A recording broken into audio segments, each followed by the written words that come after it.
निश्चित है कि 2027 में जो पहले की सरकारें रही हैं, 7 से 12 तक माननीय बहन जी की सरकार उत्तर प्रदेश की जनता ने देखा है। अब 12 से 17 तक समाजवादी को और 17 से अब तक भाजपा को। आम जनता उत्तर प्रदेश को निराशा हाथ लगी है। आम लोगों को उम्मीद और आशा है कुछ प्रदेश के विकास के लिए, नौजवानों के रोजगार के लिए, छात्रों की शिक्षा के लिए, व्यापारियों के अच्छे व्यापार के लिए, किसानों की आय के लिए। तो लोगों को उम्मीद है तो सिर्फ बहन जी से।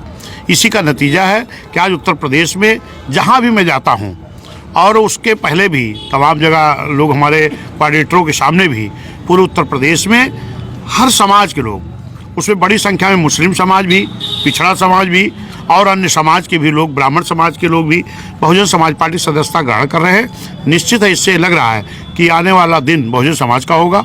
आने वाले 27 में 2007 के तर्ज पर जनता का गठबंधन तैयार करके बहुजन समाज पार्टी की सरकार बनेगी, क्योंकि आज भी अम्बेडकर नगर में समाजवादी को छोड़ करके सैकड़ों मुस्लिम समाज के लोग, पिछड़े समाज के लोग और अन्य समाज के लोगों ने बहुजन समाज पार्टी की सदस्यता ग्रहण की है। जबकि आज हम आए थे 15 जनवरी को माननीय बहन जी का जन्मदिन मंडल स्तरीय पर, जो यहाँ का मंडल अयोध्या है, वहाँ पर अयोध्या में एक विशाल जनसभा का आयोजन होगा, जिसमें माननीय बहन जी का जन कल्याणकारी दिवस के रूप में जन्मदिन मनाया जाएगा। उसी तैयारी के लिए मैं आया था। जब मैं यहाँ पहुँचा तो सैकड़ों की संख्या में लोगों ने सपा छोड़कर बसपा की सदस्यता भी ग्रहण की। मैंने उनको सबको स्वागत किया है कि भाई बहुजन समाज पार्टी में हम सबका पूरा मान सम्मान रहेगा।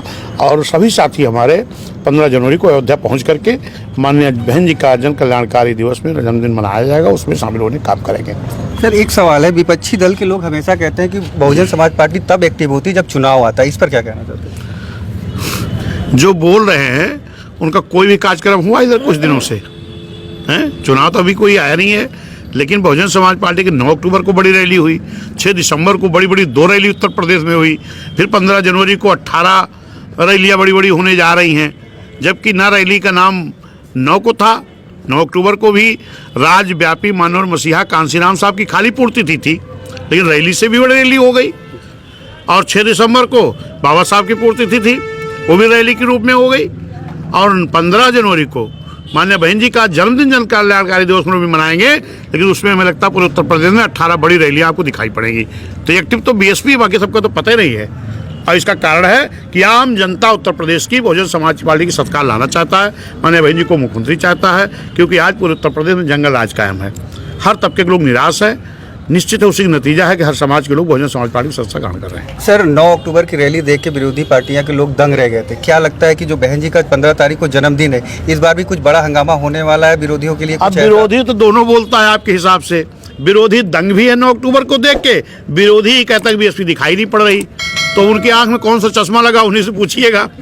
रैली भी बड़ी हुई, दंग भी है, दिखाई भी नहीं पड़ रहा। राष्ट्रीय पार्टी भी बीएसपी है, तब भी नहीं दिखाई पड़ रहा। तो अब उनको दिखाई पड़ना चाहिए। 9 अक्टूबर को भी हमारा कोई विधायक नहीं था, मात्र एक विधायक उमा शंकर सिंह जी हैं, लेकिन हमारे कार्यकर्ताओं ने जेब की गाड़ी कमाई का पैसा खर्च करके लोगों ने लखनऊ भरने का काम किया।